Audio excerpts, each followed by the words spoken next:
Saudara-saudariku yang terkasih, pada hari ini Sabtu 25 Oktober 2025, saya Romo Siga dari Gereja Katolik Santo Fransiskus Xaverius, Pacitan.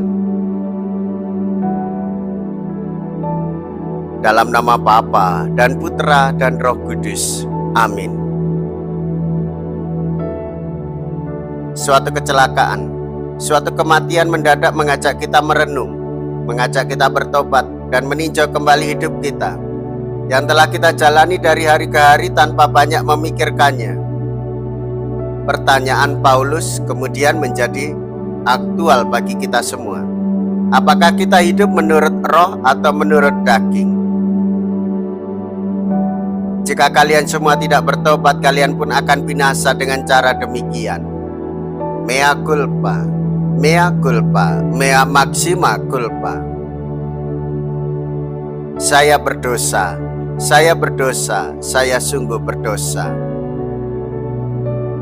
Semoga Allah yang Maha Kuasa mengasihani kita, mengampuni dosa kita, dan menghantar kita ke hidup yang kekal. Amin. Marilah kita berdoa. Allah Bapa kami, sumber sukacita, semoga kami Kau lepaskan dari dosa, dan semoga kami terbuka untuk menerima Roh Putramu.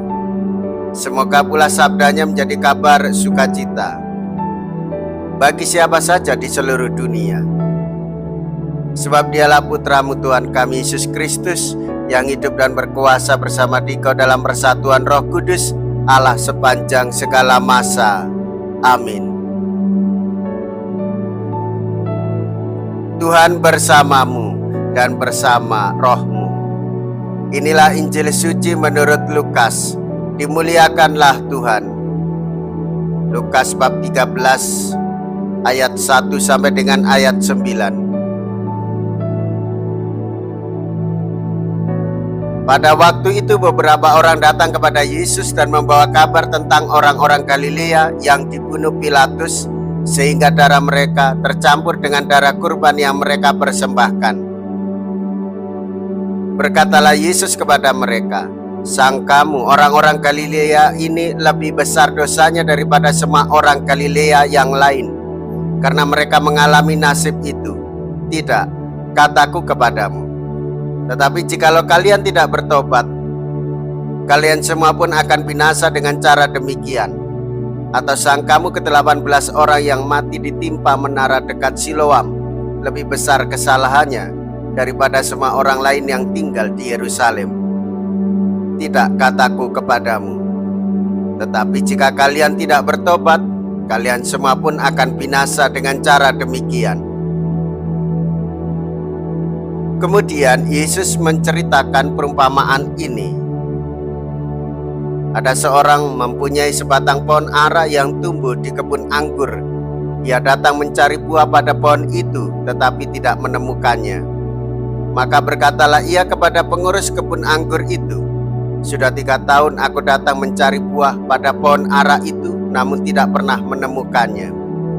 Sebab itu tebanglah pohon ini. Untuk apa pohon itu hidup di tanah ini dengan percuma?" Pengurus kebun anggur itu menjawab, "Tuan, biarkanlah pohon ini tumbuh selama 1 tahun lagi. Aku akan mencangkul tanah sekelilingnya dan memberi pupuk kepadanya. Mungkin tahun depan akan berbuah. Jika tidak, tebanglah." Demikianlah sabda Tuhan. Terpujilah Kristus. Saudara-saudariku yang terkasih, Tuhan Yesus mengajak kita untuk bertobat dan saling mengasihi satu sama lain. Demikian juga kita mendapatkan sumber kasih yang tiada batas, yaitu dari Allah. Kita tak perlu lagi memikirkan adanya bencana yang telah berlalu, tetapi hendaklah kita mengantisipasinya dengan sungguh-sungguh. Bencana, celaka, kekecewaan, kekhawatiran bisa membuat kita takut dan sulit untuk bertumbuh. Namun hendaklah kita melakukan pertobatan, saling mengasihi, saling membantu, saling menguatkan, saling menghibur.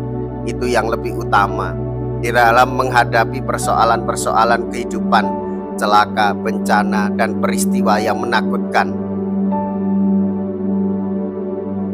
Sebagai orang beriman, pertobatan itu sangat diperlukan untuk menjaga relasi dengan Allah dan menjaga relasi dengan sesama, sekaligus merawat bumi pijakan kita sebagai rumah kita bersama.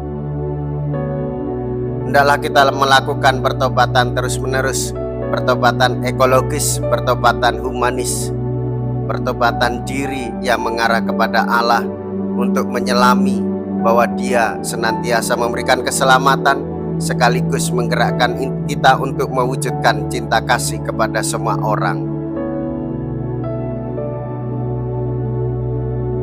Marilah kita berdoa. Allah Bapa kami sumber belas kasih, semoga kami bertobat berkat sabda-Mu dan Kau bimbing mengikuti jejak Putra-Mu. Limpahilah kami kiranya belas kasih-Mu yang sepenuhnya ada padamu. Dengan pengantaraan Kristus Tuhan kami. Amin. Tuhan beserta kita, sekarang dan selama-lamanya. Semoga Allah yang Maha Kuasa memberkati saudara sekalian, Bapa dan Putra dan Roh Kudus. Amin. Saudara-saudariku yang terkasih, pergilah, ibadah sabda sudah selesai. Syukur kepada Allah.